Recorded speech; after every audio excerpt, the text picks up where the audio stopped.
Hello, welcome to my channel. If you've still not subscribed my channel, subscribe it and hit the like button. Chapter 2. Holy Emperor's grandson is a necromancer. Scene 1. The last corpses. An unknown person speaks while villagers are carrying bodies. Unknown person. Are these the last of the corpses? Villager. Yes, it seems like these were the only ones left, isn't it? Other villagers. Yeah, everyone ran away, and this place was full of corpses. Villager, to Alan. I'm sorry, but can you also come to the village? Alan. Why? Villager. The whole village has almost been annihilated. We think we would be safe if we were with the prince, at least. Other villager. Yes. I also think the two of us are only alive because we saw you frequently while moving the corpses. Alan, thinking. The prince doesn't have such power. Villagers pleading. We beg you. Please, what if we get sick too? We think we would be safe beside you. Alan. But I. Alan, thinking. I think there has been a misunderstanding. What do they expect me to do? Scene 2. The haunted village. Alan. This village, it's really scary, right? Villager. The waterworks have stopped, so there are many deep pools of water. Be careful. As they walk, Alan suddenly shouts, Alan, get off me. Villagers. But we're supposed to always carry charms on our body. Are you a charm for us, Prince? Alan, annoyed. If I were you, I would use my time to search in one more house. Suddenly, a strange sound echoes. Alan, what was that? Villagers, what was that? Villager 2, don't try to scare us. It must be just some rat. But then he shouts, Villager 2, Prince, I'll check what it is. Alan, no, don't go, you shouldn't wander off on your own. I don't feel good about this. Alan, thinking, I'm sure there was something. It was just a faint presence, but it carried a murderous aura. Scene 3. The zombie rats. A sound comes from a hole in the ground. A small noise echoes. SFX. Peep. Villager. What was that? Villager 2. It's just a rat. A rat appears, its red eyes glowing. Then suddenly, a swarm of them rushes out. Villagers terrified. What the hell is that? Alan shocked. Zombie rats. So these pests were the reason why the village ended up like this. Alan begins striking the rats, but they keep reviving. Alan thinking, wait, I didn't mean that. I didn't do this intentionally. The rats swarm him, leaping and clawing. Alan is surrounded, his vision fading. Then, status window appears, skill activated. The dirty water puddles around them suddenly begin glowing. Narration. Alan's necromancer skill reacts with his holy bloodline. The puddles transform into holy water. The rats scream and disintegrate, purified instantly. Villagers in awe. How did you do that? Did you purify the rats? Alan thinking. Prince, my ass. I just found out I can use skills other than raising zombies. Even though I used necromancer skills, they purified. This body is full of holy power because it belongs to the grandson of the Holy Emperor. That must be why the zombies were kind to me. Scene 4. The girl named Charlotte. Suddenly, a zombie-like girl approaches, her eyes lifeless. Villagers calling out, Charlotte, come here. Where are your parents? It's great that you're okay. Charlotte! But Charlotte's body stiffens. In a blur, she stabs one villager's head with terrifying speed, then charges straight at Alan. Alan, dodging with a shovel. What is she? A zombie girl? No. Judging by the fact she's using tools, she isn't completely a zombie yet. Charlotte glares at Alan with rage and attacks again. Alan unleashes his holy power. Her body begins to burn. Alan, thinking, no, if I keep attacking, it will only hurt her more. He quickly grabs her and drags her into the holy water puddle. Alan, thinking, endure a little, I can't think of any other way. Charlotte screams, thrashing in the holy water. The panel fades, her fate left uncertain. Scene 5.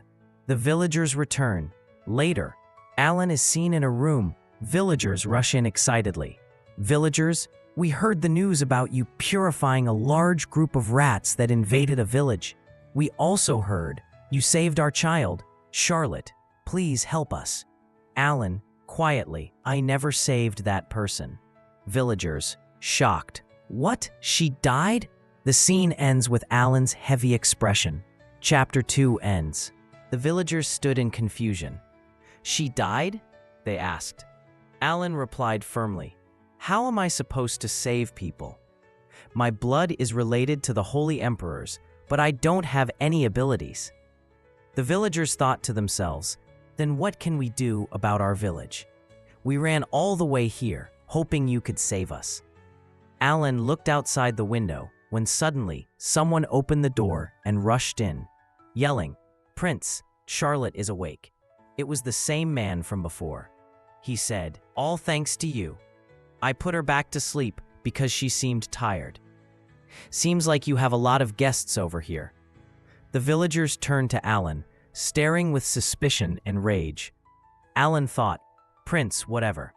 I guess I have to act like one, since I have more divine power than these people. The villagers whispered, what the hell is the problem with this guy? Alan then said, but there are a few conditions. Suddenly, a status window appeared above one of the villagers. Barlow, age 75. Specialty, farming, tricks, suspicion. Alan thought, interesting, I can see it all. He wants my help, but he can't trust me because I'm the trashy prince. He smirked and said, it's a simple condition. I don't want to do free volunteer work. Give me some supplies and money, and fix this cathedral for free. It's for your lives, but if you don't want to, then leave. The villagers grew uneasy, and Alan added, and there is one more important thing. This is a trade, so make sure you keep it away from the holy knights. The villagers agreed reluctantly, while Alan thought to himself, finally, the cathedral that was meant as a pledge for my exile will become useful. The villagers mentioned that around 30 corpses in the village had turned into zombies. Alan nodded. That's doable. Okay, everyone, grab your gear. You asked me to take care of the zombies, but were you expecting me to fight them all alone? You guys can swing something while I do my holy prayers. The villagers muttered, calling him a demon, but just then a voice shouted, the zombies followed us already. Alan barked, hurry up, grab your gear from the storage, use a mop if you have to. Soon after, many zombies began pouring into the house. Alan growled in frustration. They said 30 corpses? Are you kidding me? Together with the villagers, he fought back as his status window appeared. Skill activated, Swamp of Death. Holy water burst out from Alan's tool, spreading across the battlefield. Alan thought to himself, using the skill isn't the hard part. I was already a necromancer before I came here. Back in my old life, I volunteered in a spiritual reality game beta test just to earn some pennies. I chose the necromancer class in that world. Unfortunately, I died from electrocution. I lost consciousness after smelling my burnt skin, and when I woke up, I was in this body. Luckily, the skills from the game carried over, but the divine power in this body keeps altering them. It's hard to control. Every time I use a skill, divine energy just spills out. Is this flexible or uncontrollable? As the battle raged, one villager cried, I can't do it anymore. I know they're zombies, but I see my wife there. How can I kill this woman? The zombie lunged at him, but Alan kicked her back before she could strike. Honey, the villager screamed. Alan snapped. It's already a dead person, so stop overreacting. The villager shouted back, You don't understand anything. Alan glared at him and said, Look at her. Her body is rotting and her soul has lost its way. If you want your wife to keep suffering like that, then keep running. But if you don't want that, stop crying and kill her. More zombies charged at Alan, but as he dodged their attacks, he suddenly noticed a powerful force push several of them away. The pressure knocked them aside, and in the middle of the chaos, a beautiful girl, radiating strength, lifted her head slightly. Girl, are you okay? Prince? Alan stared at her carefully, his eyes narrowing as he thought to himself, "She's probably a holy knight."